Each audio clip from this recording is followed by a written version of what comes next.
ভাবুন, আপনি একা দাঁড়িয়ে আছেন মহাকাশের গভীর অন্ধকারে।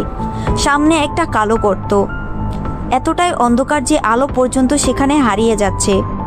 আপনি ধীরে ধীরে তার দিকে এগোচ্ছেন। হঠাৎ আপনার চারপাশের সময় যেন থেমে গেল। শরীরটা টানতে শুরু করলো অদৃশ্য এক শক্তি, আর এক মুহূর্তে আপনি চিরতরে অদৃশ্য।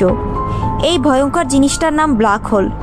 এটা কি শুধু একটা কালো গর্ত, নাকি এর ভেতরে লুকিয়ে আছে অন্য কোনো জগৎ? আজকে আমরা জানবো ব্ল্যাক হোল সম্পর্কে। আমি তিশা আছি আপনাদের সাথে, দেখছেন মিস্ট্রোবা। চলুন ঢুকে পড়ি আজকের রহস্যের গভীরে। ব্ল্যাক হোল আসলে কি?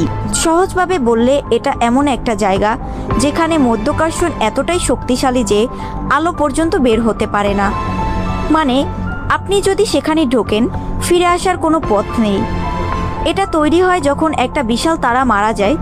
তারা যখন নিজের ভর ধরে রাখতে পারে না, তখন সেটা ভেঙে পড়ে নিজের মধ্যেই, আর তৈরি হয় একটা অসীম ঘনত্বের পয়েন্ট, যাকে বলে সিঙ্গুলারিটি। এর চারপাশে থাকে একটা সীমা, যাকে বলে ইভেন্ট হরাইজন। এই সীমা পার করলেই শেষ। এখন প্রশ্ন, যদি আপনি ব্ল্যাক হোলে পড়ে যান তাহলে কি হবে? প্রথমে আপনি বুঝতেই পারবেন না যে আপনি ঢুকে গেছেন, কারণ বাইরে থেকে দেখলে মনে হবে আপনি ধীরে ধীরে থেমে যাচ্ছেন, কিন্তু আসলে আপনাকে ভয়ঙ্কর গতিতে ভেতরের দিকে টানছে। তারপর শুরু হবে সবচেয়ে ভয়ঙ্কর অংশ, স্প্যাগেটিফিকেশন।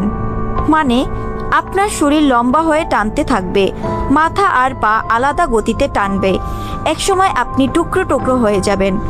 অনেকে মনে করে ব্ল্যাক হোলের ভেতরে গেলে আপনি অন্য জগতে চলে যাবেন, একটা ওয়ার্ম হোল খুলে যাবে আর আপনি অন্য গ্যালাক্সিতে পৌঁছে যাবেন। এই ধারণা সিনেমায় খুব জনপ্রিয়, কিন্তু বাস্তবে এর কোনো প্রমাণ নেই। বিজ্ঞানীরা বলে ব্ল্যাক হোলের ভেতরে গেলে আপনি বেঁচে থাকবেন না। তাহলে ব্ল্যাক হোল কি শুধু ধ্বংসের জায়গা? না, বিষয়টা এত সহজ না। ব্ল্যাক হোল আসলে মহাবিশ্বের একটা গুরুত্বপূর্ণ অংশ। এগুলো গ্যালাক্সির কেন্দ্র নিয়ন্ত্রণ করে। প্রায় প্রতিটা গ্যালাক্সির মাঝখানে একটা বিশাল ব্ল্যাক হোল থাকে, যা চারপাশে তারা, গ্যাস সব কিছুকে নিয়ন্ত্রণ করে।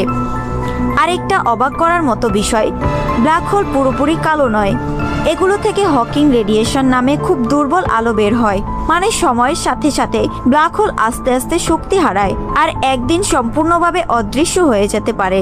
এখন আসি সবচেয়ে বড় প্রশ্নে, ব্ল্যাক হোল কি সময়কে থামাতে পারে?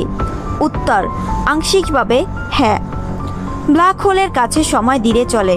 যদি আপনি ব্ল্যাক হোলের কাছে কিছুক্ষণ থাকেন আর পৃথিবীতে ফিরে আসেন, দেখবেন পৃথিবীতে অনেক বছর কেটে গেছে। মানে আপনি ভবিষ্যতে চলে গেছেন। এখন ভাবুন, যদি কেউ ইচ্ছা করে ব্ল্যাক হোলের কাছে গিয়ে থাকে, তাহলে কি সে ভবিষ্যতে ভ্রমণ করতে পারবে? তাত্ত্বিকভাবে হ্যাঁ, কিন্তু বাস্তবে এটা করা প্রায় অসম্ভব, কারণ ব্ল্যাক হোলের কাছে যাওয়াই জীবন নিয়ে খেলা। আরেকটা রহস্য, ব্ল্যাক হোল কি সবকিছু চিরতরে গিলে ফেলে, নাকি ভেতরে কোনো তথ্য থেকে যায়? বিজ্ঞানীরা এখনও এই প্রশ্নের উত্তর খুঁজছে। এটাকে বলা হয় ইনফরমেশন প্যারাডক্স। আপনি যদি ব্ল্যাক হোলের দিকে তাকান, আপনি আসলে অতীত দেখছেন, কারণ আলো বের হতে সময় লাগে, আর ব্ল্যাক হোলের কাছে সময় ধীর হওয়ার সব কিছু অন্যরকম লাগে। সব মিলিয়ে ব্ল্যাক হোল শুধু ভয়ের নয়, এটা মহাবিশ্বের সবচেয়ে রহস্যময়, সবচেয়ে শক্তিশালী জিনিসগুলোর একটি। এখন একটা প্রশ্ন আপনার জন্য, যদি আপনাকে সুযোগ দেওয়া হয় ব্ল্যাক হোলের কাছে গিয়ে মহাবিশ্বের রহস্য জানার, কিন্তু শর্ত আপনি হয়তো আর ফিরে আসবেন না, আপনি কি যাবেন?